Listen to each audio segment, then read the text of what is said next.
Hi children, ನಾವು ಕನ್ನಡದಲ್ಲಿ ಒಂದು ಗಾದೆ ಮಾತು ಹೇಳ್ತೀವಿ, ಕಾಯಕವೇ ಕೈಲಾಸ, ದುಡಿಮೆಯೇ ದುಡ್ಡಿನ ತಾಯಿ. ಅದು ಇಂಗ್ಲೀಷಲ್ಲೂ ವರ್ಕ್ ಈಸ್ ವರ್ಷಿಪ್ ಅಥವಾ ಕಾಯಕವೇ ಕೈಲಾಸ ಅಂತ ಕರಿತೀವಿ. ಅಂದರೆ ದುಡಿಮೆ ಇರತಕ್ಕಂಥ ಬೆಲೆ ನಾವು ಕಷ್ಟಪಟ್ಟು ದುಡಿದಾಗ ಮಾತ್ರ ಗೊತ್ತಾಗುತ್ತೆ ಅನ್ನೋದನ್ನು ಈ ಒಂದು ಪಾಠದಲ್ಲಿ ಇಟ್ಟಿದ್ದಾನೆ. ಪಾಠದ ಹೆಸರು ಡಿಗ್ನಿಟಿ ಆಫ್ ಲೇಬರ್. ಈ ಡಿಗ್ನಿಟಿ ಆಫ್ ಲೇಬರಲ್ಲಿ ಯಾವ ವಿಷಯದ ಬಗ್ಗೆ ಇಟ್ಟಿರೋದನ್ನು ನಾವಿವತ್ತು ನೋಡೋಣ. ಒಂದು ಆ್ಯಕ್ಟಿವಿಟಿ ಕೊಟ್ಟಿದ್ದಾನೆ, ನೀವು ಇದನ್ನು ಈಸಿಯಾಗಿ ಮಾಡ್ಬೋದು. You must have seen your mother and father work at home and outside. ತಾಯಿ ಮತ್ತು ತಂದೆ ಮನೆಯಲ್ಲಿ ಅಥವಾ ಔಟ್ಸೈಡಲ್ಲಿ ಏನು ಮಾಡ್ತಾರೆ, ಕೆಲಸವನ್ನು ಮಾಡ್ತಾ ಇರ್ತಾರೆ.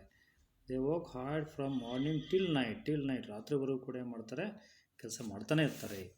ಏಕೆ list of the work each one does. ಅವ್ರು ಏನೇನು ಮಾಡ್ತಾರೆ ಅಂದ್ರೆ ಕೆಲಸವನ್ನು ಲಿಸ್ಟ್ ಮಾಡಿ ಅಂತ ಕೊಟ್ಟಿದ್ದಾನೆ. For example, mother cuts grass, ಹುಲ್ಲನ್ನು ಕೊಯ್ತಕ್ಕಂಥದ್ದು, ಆಮೇಲೆ ಕಳೆಯನ್ನು ಕೀಳ್ತಕ್ಕಂಥದ್ದು. ಆಮೇಲೆ ಫಾದರ್ ಏನು ಮಾಡಿದ್ರೆ ಪ್ಲಫ್ ದ ಫೀಲ್ಡ್, ಹೊಲವನ್ನು ಹೂಳ್ತಾರೆ. ಹಾಗೆಯೇ ಮನೆಯಲ್ಲಿ ಏನು ಕೆಲಸ ಮಾಡ್ತಾರೆ, ಹೊರಗಡೆ ಏನು ಕೆಲಸ ಮಾಡ್ತಾರೆ ಅದನ್ನು ನೀವು ಪಟ್ಟಿ ಮಾಡಿ ಅಂತ ಕೊಟ್ಟಿದ್ದಾನೆ.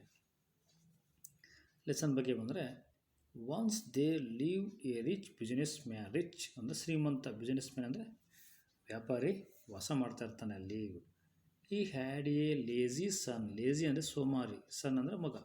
ಅವನಿಗೆ ಒಬ್ಬ ಲೇಜಿ ಸನ್ ಇದ್ದ, ಸೋಮಾರಿ ಮಗ ಇದ್ದ. The father wanted his son to be hard working ಕಷ್ಟಪಟ್ಟು ದುಡಿತಕ್ಕಂಥ, ಆ್ಯಂಡ್ ರೆಸ್ಪಾನ್ಸಿಬಲ್, ಜವಾಬ್ದಾರಿ ಇರ್ತಕ್ಕಂಥ ಮಗ ಆಗಬೇಕು ಅಂತೇಳಿ ಅವನ ಫಾದರ್ ಯಾವಾಗ ಕೂಡ ಇಷ್ಟಪಡ್ತಾ ಇದ್ದ. He wanted his son to realise the value of labour.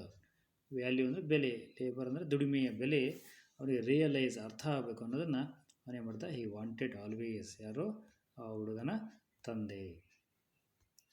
ಹಾಗಾಗಿ ಏನು ಮಾಡ್ತಾನೆ, one day the father called his son and said. ಕರೀತಾನೆ, ಯಾರನ್ನ? ಮಗನ ಕರೆದು, ಆ್ಯಂಡ್ ಸೆಡ್ ಹೇಳ್ತಾನೆ, today I want you to go out, ಹೊರಗಡೆ ಹೋಗಬೇಕು.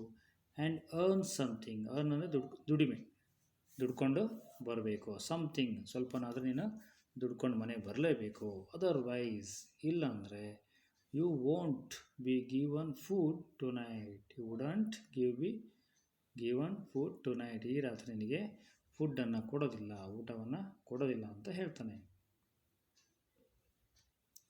ದ ಲೇಜಿ ಬಾಯ್, ಸೋಮಾರಿ ಹುಡುಗ, was not used to doing any kind of work.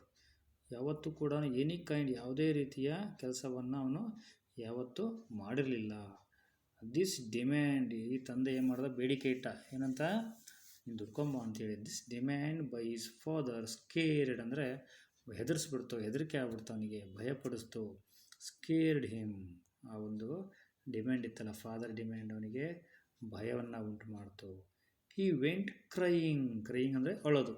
He went crying, ಅಳ್ಕೊತ ಇಲ್ಲಿಗೆ ಟು ಹಿಸ್ ಮದರ್, ತಾಯಿ ಹತ್ರ ಹೋಗ್ತಾನೆ. ಹರ್ ಹಾರ್ಟ್ ಮೆಲ್ಟ್ ಅಂದರೆ ಕರಗೋದು. ಹಾರ್ಟ್ ಅಂದರೆ ಹೃದಯ ಅಥವಾ ಮನಸ್ಸು. ಆಕೆ ಮನಸ್ಸು ಏನಾಯಿತು, ಕರಗಿಬಿಡ್ತು. At the sight of tears in her son's eyes ಅಂದರೆ ಕಣ್ಣುಗಳು. ಸನ್ಸ್ ಐಸ್, ಮಗನ ಕಣ್ಣಿನಲ್ಲಿ ಟಿಯರ್ಸ್, ಕಣ್ಣೀರನ್ನು ನೋಡಿ ಏನು ಮಾಡ್ತು, ಅವಳ ಹಾರ್ಟ್ ಏನಾಯಿತು, ಮೆಲ್ಟ್ ಆಯಿತು, ಮನಸ್ಸು ಕರಗಿಬಿಡ್ತು, ಹೃದಯ ಕರಗಿಬಿಡ್ತು. ಹಾಗಾಗಿ ಏನು ಮಾಡ್ತಾಳೆ ಆಕೆ ತಾಯಿ, she gave him A gold coin. ಅವನಿಗೆ ಏನು ಮಾಡ್ತಾರೆ, ಒಂದು ಗೋಲ್ಡ್ ಕಾಯಿನ್, ಬಂಗಾರದ ಕಾಯಿನನ್ನು, ನಾಣ್ಯವನ್ನು ಕೊಡ್ತಾಳೆ, ಬಂಗಾರದ ನಾಣ್ಯವನ್ನು ಕೊಡ್ತಾಳೆ. ಇನ್ ದ ಈವ್ನಿಂಗ್, ಸಂಜೆ, when the father asked him what he had earned.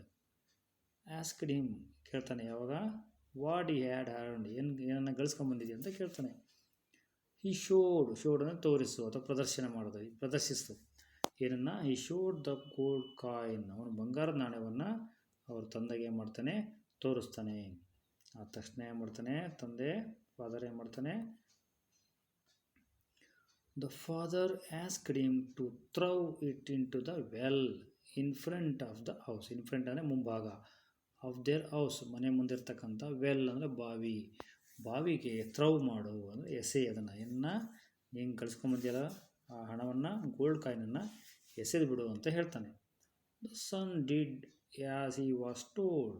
The son did as he was told, ಅವನು ಹೇಳ್ದಾಗೆ ಅವ್ರ ತಂದೆ ಹೇಳಿದಾಗ ಅವನೇನು ಮಾಡ್ತಾನೆ, ಅದನ್ನು ಬಾವಿಗೆ ಎಸೆಯುತ್ತಾನೆ, ಹಾಕ್ತಾನೆ. The father was A man of wisdom. Wisdom ಅಂದರೆ ಬುದ್ಧಿವಂತವಾಗಿರ್ತಕ್ಕಂಥ ತಂದೆಯಾಗಿದ್ದ. ಈ ಗೆಸ್ ಅಂದರೆ ಊಹೆ ಮಾಡೋದು, ಊಹಿಸ್ಕೊಳ್ಳೋದು. ಈ guest that the gold coin was given by his wife. ತನ್ನ ಹೆಂಡತಿ ಗಿವನ್ ಬೈ ಯಾರು? His wife. ತನ್ನ ಹೆಂಡತಿನೇ ಈ ಗೋಲ್ಡ್ ಕಾಯಿನ ನನಗೆ ಕೊಟ್ಟಿದ್ದಾನೆ ಅಂಥೇಳಿ ಅವನು ಗೆಸ್ ಮಾಡ್ತಾನೆ, ಊಹಿಸ್ತಾನೆ. The next day he sent her to her parents' house. Parents ಅಂದರೆ ಪೋಷಕರು, ಅವರ ತಂದೆ ತಾಯಿ ಅಥವಾ ಪೋಷಕರ ಊರಿಗೆ ಅವ್ರನ್ನೇನು ಮಾಡ್ತಾನೆ, ತನ್ನ ಹೆಂಡತಿಯನ್ನು, ವೈಫನ್ನು ಕಳಿಸ್ಕೊಟ್ಬಿಡ್ತಾನೆ. ಹಿ ಆರ್ಡರ್ಡ್, ಆದೇಶ ಮಾಡ್ತಾನೆ, his son to go out and earn something. ಆದೇಶ ಮಾಡ್ತಾನೆ, to go out and earn something. ಏನಾದರೂ ಗಳಿಕೆ ದುಡ್ಕೊಂಬ ಅಂತ ಹೇಳ್ತಾನೆ. This time the sister gave him a rupee coin. ಅವ್ರ ಸಿಸ್ಟರ್ ಇದ್ಲಲ್ಲ, ಆ ಸಹೋದರಿ ಅವನಿಗೆ 1 ರುಪಿ ಕಾಯಿನನ್ನು ಕೊಡ್ತಾಳೆ, ಹೆಲ್ಪ್ ಮಾಡ್ತಾಳೆ. The boy showed his father the coin. ಅವನೇನು ಮಾಡ್ತಾನೆ, ಆ ಕಾಯಿನನ್ನು ತಂದೆಗೆ ತೋರಿಸ್ತಾನೆ. The father asked him to throw that coin 2 into the well. 2 ಅನ್ನು ಸಹ, ದಟ್ ಕಾಯಿನ್ 2, ಆ ಕಾಯಿನನ್ನು ಸಹ ಏನು ಮಾಡು, ವೆಲ್, ಬಾವಿಗೆ ಹಾಕು ಅಂತೇಳಿ, ಎಸೆ ಅಂತೇಳಿ ಹೇಳ್ತಾನೆ. The son did so. ಆ ಮಗ ಏನು ಮಾಡ್ತಾನೆ, ಹಾಗೇ ಮಾಡ್ತಾನೆ. The father realised that yet again someone had help the boy. ಅವನಿಗೆ ಅರ್ಥ ಆಗುತ್ತೆ, ಎಟ್ ಅಗೇನ್, ಮತ್ತೊಮ್ಮೆ ಯಾರು ಈಗಲೂ ಕೂಡ ಸಮ್ ಒನ್ ಹ್ಯಾಡ್ ಹೆಲ್ಪ್ಡ್, ಸಹಾಯ ಮಾಡಿದ್ದಾರೆ ಈ ಹುಡುಗನಿಗೆ ಅಂತ ಗೊತ್ತಾಗುತ್ತೆ, ಮಗನಿಗೆ ಅಂತೇಳಿ. He sent his daughter back to her in-laws house. ತನ್ನ ಮಗಳನ್ನು ಮಾವನ ಮನೆಗೆ ಏನು ಮಾಡ್ತಾನೆ, ಇನ್ಲಾಸ್ ಹೌಸಿಗೆ ಕಳಿಸ್ಕೊಡ್ತಾನೆ. He again asked his son to go out and earn something. ಕೇಳ್ತಾನೆ, to go out and earn something. ಏನಾದರೂ ಗಳಿಕೆ ದುಡ್ಕೊಂಬ ಅಂತ ಹೇಳ್ತಾನೆ. ಎಲ್ಸ್, ಇಲ್ಲ ಅಂದರೆ he would not be given supper. ರಾತ್ರಿ ಊಟವನ್ನು ನಿನಗೆ ಕೊಡೋದಿಲ್ಲ ಅಂತ ಹೇಳ್ತಾನೆ. This time there was no one to help the boy. ಯಾರು ಕೂಡ ಈ ಸಮಯದಲ್ಲಿ ಹುಡುಗನಿಗೆ ಹೆಲ್ಪ್ ಮಾಡೋದಕ್ಕೆ ಯಾರೂ ಇರಲಿಲ್ಲ. He went to the market in search of work. Market ಅಂದರೆ ಮಾರುಕಟ್ಟೆಗೆ ಹೋಗ್ತಾನೆ, ಹುಡ್ಕೋದಕ್ಕೆ, ಕೆಲಸ ಹುಡ್ಕೋದಕ್ಕೆ ಹೋಗ್ತಾನೆ.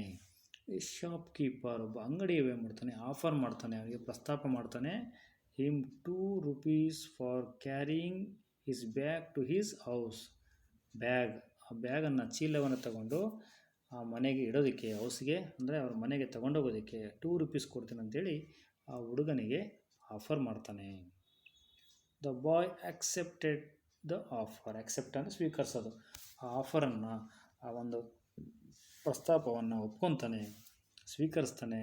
ಹಿ was sweating a lot by the time he finished the work. ಯಾವಾಗ ಕೆಲಸವನ್ನು ಮುಗಿಸಿದ್ನೋ, ಫಿನಿಶ್ ಮಾಡಿದ್ನೋ, ಮುಕ್ತಾಯಗೊಳಿಸಿದ್ನೋ, ಹಿ ವಾಸ್ ಸ್ವೆಟಿಂಗ್, ಫುಲ್ ಬೆವರ್ತಾ ಇದ್ದಾನೆ. ಕೆಲಸ ಮುಗಿಸಿದ ಮೇಲೆ ಮೈಯಲ್ಲೆಲ್ಲ ಬೆವರು ಬಂದುಬಿಟ್ಟಿದೆ. ಹಿಸ್ ಫೀಟ್ ವರ್ ಟ್ರೆಂಬ್ಲಿಂಗ್ ಅಂದರೆ ನಡುಗೋದು. ಅವನ ಪಾದಗಳು ಏನಾಗ್ತವೆ, ನಡುಗ್ತಾ ಇದ್ದಾವೆ. ಆ್ಯಂಡ್ ಹಿಸ್ ನೆಕ್, ಕುತ್ತಿಗೆ, ಆ್ಯಂಡ್ ಬ್ಯಾಕ್ ವರ್ ಆ್ಯಕಿಂಗ್ ಅಂದರೆ ನೋವು. ನೆಕ್, ಕುತ್ತಿಗೆ ಮತ್ತು ಬ್ಯಾಕ್ ಅಂದರೆ ಬೆನ್ನು ಏನುತ್ತವೆ, ನೋಯ್ತಾ ಇದ್ದಾವೆ.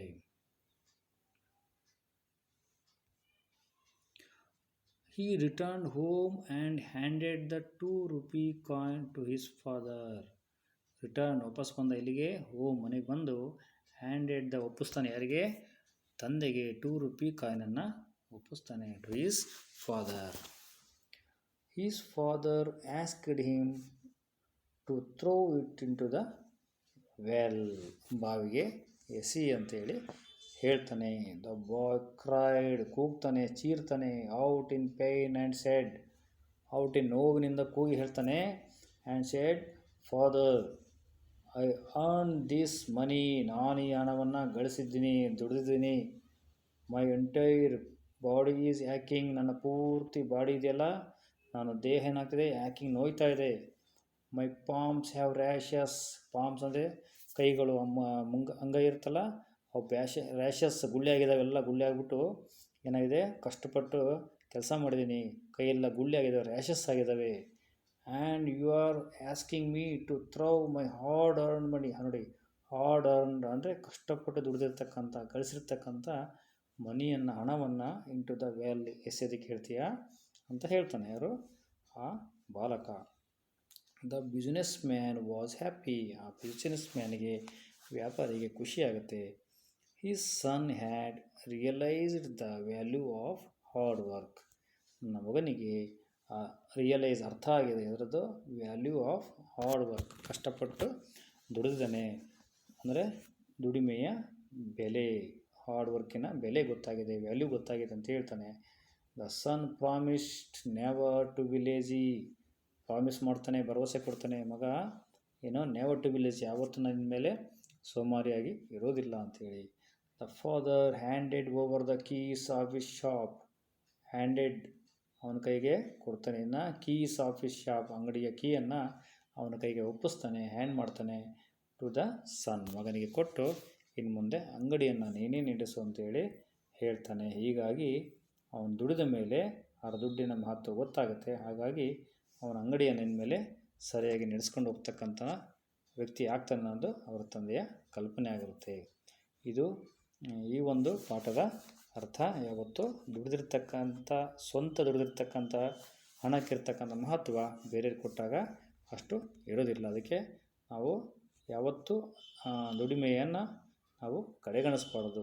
ಕಷ್ಟಪಟ್ಟು ದುಡಿದಿದ್ದನ್ನು ನಾವು ಗೌರವಿಸೋದನ್ನು ಕಲಿಬೇಕನ್ನೋದು ಈ ಒಂದು ಪಾಠದ ತಾತ್ಪರ್ಯ. So dignity of labour. Thank you.